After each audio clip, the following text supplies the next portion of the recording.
اگر کسی کو بہت زیادہ یہ شک ہو نا کہ میرے اوپر حسد بہت زیادہ ہو گیا ہے، جادو کر رہا ہے کوئی یا میرے پیچھے پڑا ہوا ہے کوئی، اگر اسے شک ہو گیا بہت اور ایک وہم ہو گیا، تو اللہ رب العزت نے ہمیں کلام پاک دیا ہے۔ اس کے لیے اتنی ہمیں آیات دی ہیں اللہ نے کہ اگر ہم یہ آیات سنیں تو ہماری ساری مشکلیں حل ہو جائیں۔ قرآن کی آیتیں پڑھیں اگر تو صورتیں دیکھیں، ان صورتوں میں اتنا اللہ نے ہمارے لیے فائدہ رکھا، چند صورتوں میں اتنا ہے تو پورے قرآن میں کتنا ہوگا۔ اللہ رب العزت فرماتے ہیں سورہ فاتحہ میں شفا ہے، اور اللہ کے غصے سے جو پڑھتا ہے سورہ فاتحہ، اللہ کے غصے سے اللہ اس کی حفاظت فرما دیتے ہیں۔ اللہ کے غصے سے اللہ پاک اس کی حفاظت فرما دیتے ہیں۔ جو سورہ فاتحہ کو بار بار پڑھتا ہے، جو اللہ کے غصے سے بچ گیا، وہ تمام برائیوں سے بچ گیا ہے، وہ حساب کتاب سے بچ گیا، وہ جہنم سے بچ گیا، وہ جہنم کی آگ سے بچ گیا۔ کتنی چیزوں سے اللہ اس کو بچا دے گا جس نے سورہ فاتحہ کا ورد رکھا۔ اور جو شخص سورہ یاسین پڑھتا ہے، اللہ تعالیٰ اس سورت کی برکت سے قیامت کی پیاس کو بجھا دیتے ہیں۔ اس سورت کی برکت سے اللہ قیامت کی پیاس کو بجھا دیتے ہیں جو سورہ یاسین کو روزانہ پڑھتا ہے۔ کتنا بڑا اجر ہے۔ جو بھی سورہ یاسین پڑھتا ہے اس کو اللہ رب العزت، ایک تو اس پورے دن کی ذمہ داری اللہ کے ذمہ ہیں۔ سورہ فاتحہ اللہ کے غصے کو کم کرتی ہے، شافی ہے، شفا دیتی ہے، اور بیماری کو، ہڈی جوڑ سے جو لا علاج بیماریاں ان کو بھی ختم کرتی ہے۔ سورہ یاسین سارے دن کی ذمہ داری اللہ کی، اور اللہ قیامت والے دن پیاس سے ہماری حفاظت فرمائے گا۔ اتنی بڑی فضیلت ہے۔ سورہ دخان جو پڑھتا ہے، قیامت کے دن کے خوف سے، جو ہم کتنا پڑھ چکے تفسیر میں، کیا عالم ہوگا، فرشتے، انبیاء، صالحین، عابدین، قانتین، سارے کے سارے لائنوں میں لگ جائیں گے خوف کے مارے۔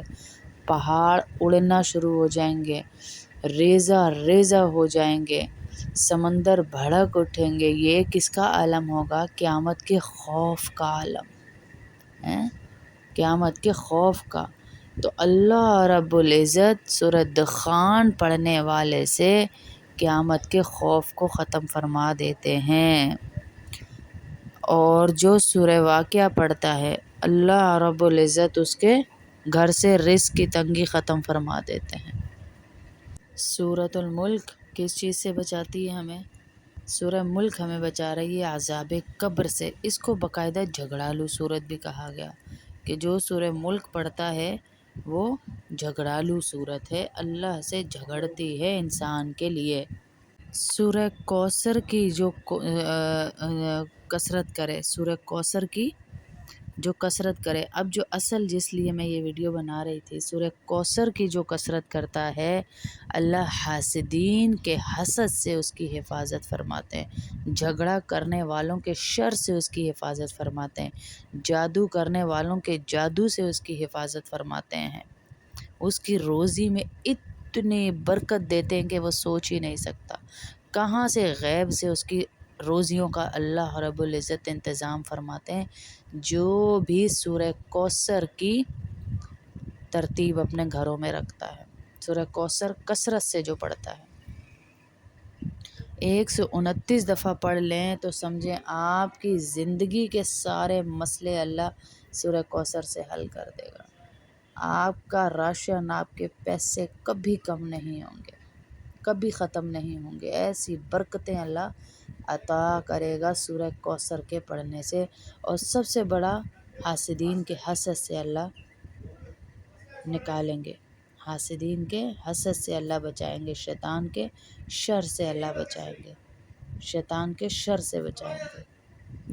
ہاں ان چیزوں سے اللہ ہمیں بچائیں گے جب ہم اس کی کثرت کریں گے تو شیطان کے شر سے بچیں گے۔ اور جو آج کل لوگ حاسدین حسد کرتے ہیں، پیدا ہو جاتے ہیں جگہ جگہ، دین داروں کے بھی اور دنیا میں کوئی ہنر ہے ان کے بھی، تو اللہ ایسے حاسدین سے بھی ہماری حسد سے حفاظت فرمائیں گے۔ اور صبح شام ان کے لیے دعا بھی پڑھیں، اللہم انا نجعلک فی نحورہم ونعوذ بک من شرورہم، 10 دفعہ ہر نماز کے بعد پڑھیں۔ اللہ حاسدین کے حسد سے، شیطان کے شر سے بچاتا ہے۔ چند سیکنڈ کے یہ وظیفے ہیں، چند سیکنڈ کے، جن سے اللہ ہمیں حاسدین کے حسد سے بچا لے، ورنہ انسان تباہ و برباد ہو جاتا ہے حسد سے۔ جو سورہ کافرون کو کثرت کے ساتھ پڑھتا ہے، اللہ تعالیٰ موت کے وقت کافر بننے سے حفاظت فرما دیتے ہیں۔ جو سورہ اخلاص کی تلاوت کرتا ہے، جو بھی سورہ اخلاص کی تلاوت کرتا ہے، اللہ اس کو، سورہ کافرون کو پڑھنے والا موت کے وقت کافر ہونے سے اللہ حفاظت فرمائیں گے۔ اور جو سورہ اخلاص کی تلاوت کرتا ہے، اللہ اسے نفاق سے بری کر دیتے ہیں۔ جو شخص سورہ فلق کی تلاوت کرتا ہے، اللہ حاسدین کے حسد سے بچائیں گے۔ اور سورہ ناس وسوسوں سے بچتا ہے، جو سورہ ناس پڑھتا ہے اللہ وسوسوں سے اسے بچاتا ہے۔ جو ڈپریشن کی طرف لے کے جا رہے ہیں، انزائٹی کی طرف لے کے جا رہے ہیں، سورہ ناس پڑھنے والوں کو اللہ ان وساوس سے بچاتا ہے، ان چیزوں سے ان کی حفاظت کرتا ہے۔ جو آج ہمارے گھر کا مسئلہ ہے، بچے بڑے سارے کے سارے ڈپریشن کا شکار ہو رہے ہیں، کیا ہوگا آگے، کیا ہوگا پیچھے، کیا ہوگا اب، کیا ہوگا کل، کیا ہوگا پرسوں، کیا ہوگا۔ اس ڈپریشن سے اللہ حفاظت کرتے ہیں سورۃ الناس پڑھنے والوں کے۔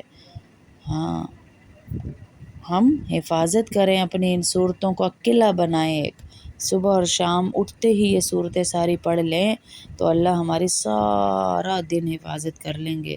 اور حفاظت کی صبح شام کی دعائیں بھی پڑھیں ترتیب سے ہیں۔ تو اللہ کے نبی صلی اللہ علیہ وسلم نے جب ہمیں اتنی خوبصورت باتیں بتا دیں تو ہمیں کس چیز کی پریشانی ہے، کس چیز کی پریشانی؟ کوئی ہم سے حسد کرے، ہمیں نقصان پہنچانے کی کوشش کرے، جو مرضی کرے، ہمیں کس چیز کی پریشانی ہے؟ کوئی زیادتی کرے، برائی کرے، آپ اللہ کے لیے معاف کر دیں، لیکن پریشان نہ ہوں کہ میرے ساتھ یہ ہو جائے گا، یہ کچھ بھی نہیں ہوگا، کیونکہ اللہ کے نبی ہمیں علاج بتا کر گئے ہیں۔ سورہ کوثر کو بار بار پڑھیں، جس کے حاسدین زیادہ ہوں، جس سے لوگ جلتے زیادہ ہوں، جس کے اوپر جادو ٹونا زیادہ ہوتا ہو، جس کے ساتھ معاملات خراب ہوں، اللہم انا نجعلک والی دعا پڑھیں زیادہ سے زیادہ، بس ختم۔